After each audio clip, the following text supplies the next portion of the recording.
বাবার আজকে 22 দিন যাবৎ আমরা কোনো কিছুতে পাইতেছি না। আমি এমবাসি বরাবর এবং পররাষ্ট্রমন্ত্রী বরাবর আমার আজকের এই দাবি, হাফেজ সন্তানের বাবার সন্তান এনে দিন ইনশাল্লাহ। যে সৌদি আরবে গত কয়েকদিন আগে আমার এক ছাত্রের বাবা সে নিখোঁজ। পররাষ্ট্রমন্ত্রীর কাছে আমি প্রশ্ন রাখতে চাই যে এরকম বিপদে পড়লে কার কাছে যাবে তারা? আমরা দেখছি আপনার এখানে একজন ছাত্র এবং তার মাও এসেছে, তার বাবার সন্ধান পাচ্ছে না, প্রায় 22 দিন যাবৎ মালয়েশিয়া থাকছে। তো আপনি এই ব্যাপারে কি বলবেন?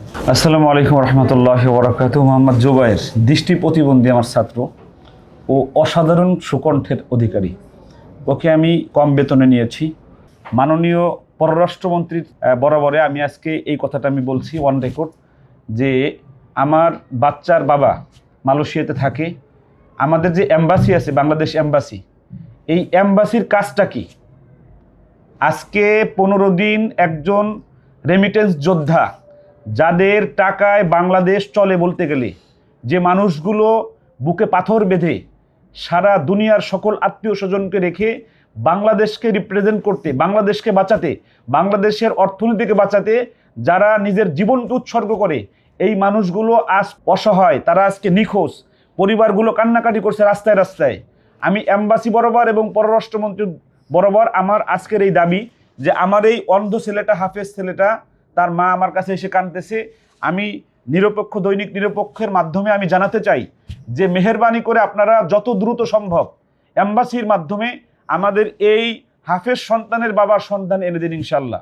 সে যদি মরে যেয়ে থাকে তার লাশটা এনে দেন, যদি সে গুম হয়ে থাকে তাকে উদ্ধার করে দেন, যদি সে যেখানে আছে যে কোনোভাবে, রাষ্ট্রের দায়িত্ব এটা। আমি মনে করি যে বাংলাদেশ রাষ্ট্রের দায়িত্ব।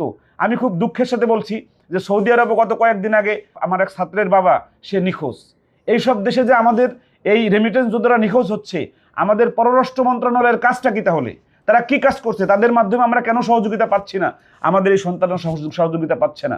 আমি আপনার মাধ্যমে জাতির কাছে, এই পররাষ্ট্রমন্ত্রীর কাছে আমি প্রশ্ন রাখতে চাই যে এরকম বিপদে পড়লে কার কাছে যাবে তারা? আর বাবা ছাড়া আমার সংসারের মধ্যে দেখার কেউ নেই। আমার একটা ছেলে, একটা মেয়ে। ছেলেটা রায়হান ইন্টারন্যাশনাল মাদ্রাসায় পড়াই, ওর দেখার মতো কেউ নাই আর বাবা ছাড়া। আর বাবার আজকে 22 দিন যাবৎ আমরা কোনো কিছুতে পাইতেছি না। অনেক চেষ্টা করতেছি, মালয়েশিয়া চেষ্টা করতেছি, বাংলাদেশও চেষ্টা করতেছি, কোনো দিক দিয়ে কোনো খবর পাইতেছি না। বলো, তোমার বাবার কি হয়েছে? আমার বাবা গত ঈদের 3 দিন পর থেকে নিখোঁজ। ঈদের দিনে কথা বলছি, তারপর ঈদের পরে শনিবারও কথা হয়েছে, কিন্তু রবিবার সকাল থেকে আমার আব্বুর ফোন বন্ধ, কোনো খবর পাওয়া যেতেছে না। মালয়েশিয়া চারদিকে খবর নিছে, যে শহরে থাকে এই শহরে খবর নিছে, কিন্তু কোনো থানায়ও নাই। এখন কি চাও তোমরা? এখন আমরা চাই যে যদি কেউ আমার আব্বুর, মালয়েশিয়া যদি কেউ আমার আব্বুর খোঁজ জেনে থাকে, বা আমার আব্বুর আশেপাশে কেউ থাকে, বা এরকম যে আমার আব্বুর কী হয়েছে কেউ জেনে থাকে, যদি আমাদেরকে একটু সহযোগিতা করে জানায়